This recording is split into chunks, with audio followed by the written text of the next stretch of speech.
You know what? Some people, and like when you play, tabletop games and like role-playing games, stuff like that, Warpugs, they make, a big deal out of their dice. I mean, they turn it into this big marathon thing where they're sitting there talking about their dice as having good luck or bad luck, or what kind of dice am I going to use today, and blah, blah, blah. It's all random chance. Me, I just think that it's just, you just take this single, thing of dice. Just go get yourself a bag of dice and, just use one. I mean, just one is good enough for no matter what you're doing. I mean, you just get yourself some D20s, some D6s, and stuff like that. No matter what happens at that point, it's just going to be just fine because, I mean, it's just dice. It's not like you got to assign any kind of like weird spiritual symbolism to one. Should I use one for a cleric? Should I use one for this? Should I use one for that? I mean, can you imagine being one of those people like, I'm going to have one bag of dice because I'm going to use it for this. I'm going to play a cleric with I'm going to have a specific type of bag for this. And, oh, I have my death die. I have my death die. Oh, yeah, my death die. I mean, at the end of the day,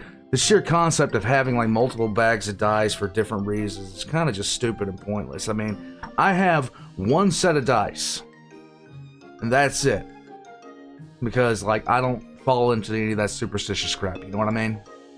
I mean, you shouldn't either, to be honest with you. I mean, just get one bag of die. Don't worry about it at all. What anybody else thinks, if you see somebody pulling out a whole bunch of die bags, stuff like that, just don't worry about it because it's all the same in the end.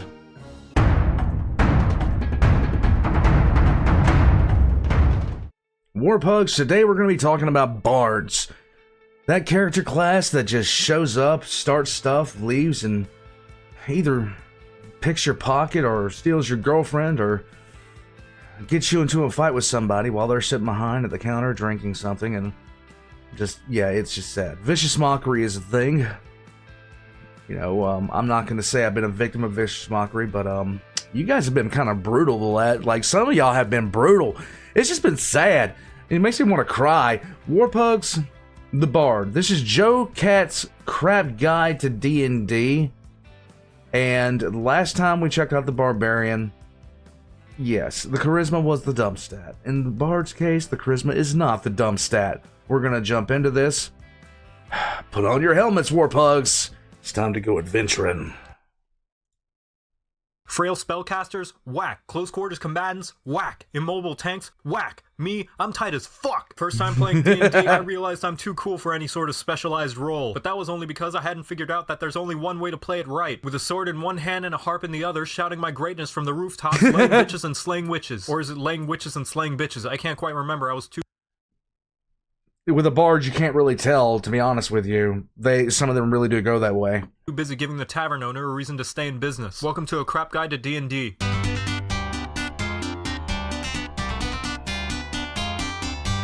A jack of all trades, master of none is still better than someone who only has one gimmick and has to hide for the rest of the fight because they've run out of class features and spell slots. And also, they just cast Fireball into a room that I'm in as a fighter. Sword and Shield were an RPG class, it would be the Bard, one that's good at doing everything and doing everyone. You can cast spells, learn tons of skills, support allies, harm allies, support enemies, woo crowds, boo crowds, and most importantly, lay dragons. It's the most versatile class, and its various archetypes allow you to fill literally any role, so who even needs anything else? Need DPS? College of Swords. Need a tank? College of Valor. Want to make rogues useless? College of Whispers. Need to get good at the game? College of Sit Down, Shut Up, and Listen. Your most important feature, Bardic Inspiration, is like the little girl Wolverine version of the Big Daddy Logan, and is absolutely game-breaking. By being a radiant concentration of pure awesomeness, you can allow anyone else an additional die to roll and add to almost anything. Think that weak-ass wizard won't be able to make the con save against that poison attack? Inspire! The fighter needs to land the killing blow on an enemy with a high armor class? Inspire! Your wingman just told you about a hot piece of sliz that walked into a high-class tavern and that he needs you to hype him up to be able to talk his way in and maybe nab a few extras on the way out for you? You best bet your ass that homie's gonna be inspired! In fact, screw your wingman, you can do it yourself. Jack of all trades and expertise means whatever you're bad at, you're suddenly good at. And whatever you're good at, you're suddenly unbelievably amazing at. Nothing can stop you, well, maybe except a pretty face. By playing D&D, you automatically sign an unwritten contract that forces you to write your character to fall under the purest stereotype of whatever class you pick. Everybody knows you have to follow that contract or else Matt Mercer will sneak into your house and throw foam noodles at you from the corner of your living room. This has happened on occasion. I don't know how he gets in, I don't know who gave him keys, and I don't know where he keeps on getting these foam noodles from, but at the same time, I really wish he would stop because it's kind of messing up the decorum of the room. All wizards are smartass eggheads. Wait. Hold on, we got to go back on this one. There was a wall of text there. There we go. Come on. There it is. Disclaimer, Matt Mercer will not actually throw foam noodles at you for not playing a stereotypical D&D character because he doesn't judge the way you have fun. And is a genuinely swell guy. He may throw foam noodles at you for other reasons, however, so you still watch your back. I always thought it was because I was playing a Chilaxian fighter. Anyhow.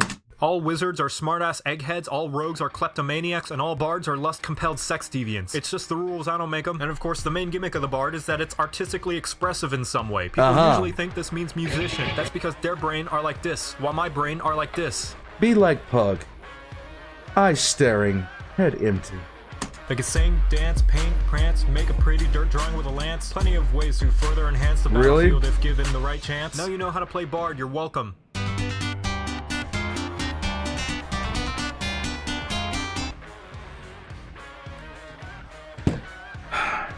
I'm not saying you have to be in horn dog as a bard, but if you aren't, it's kind of, you're going to make people worried about you. You know, legitimately concerned about your well-being, your health, that whole 9 yards. The purpose of playing a bard is to be the party horn dog. That's built into the character. I mean, certain characters are just going to be like that. There's a cat. How'd you get in here? Oh, you're just not gonna talk. I get it. Some characters are just built to be certain things. Like the barbarian is supposed to be the big scary dumb guy or girl. The fighter is supposed to be whatever. The elf is supposed to be annoying. The dwarf is supposed to drink.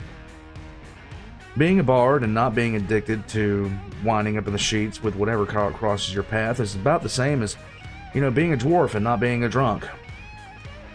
Or being a halfling and not being a thief. Anyhow, Warpugs, play D&D the way that you want to play D&D and have fun doing it.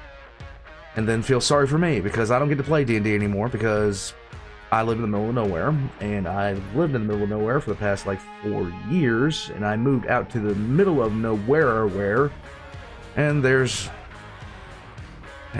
a shut-in, and it's sad, and I need to find a gaming group. Warpugs, check the links in the description down below for JoCat. Check the links in the description down below for me. And no, I don't need more dice. In fact, I'm still missing a bin of dice that I used to have for Warhammer.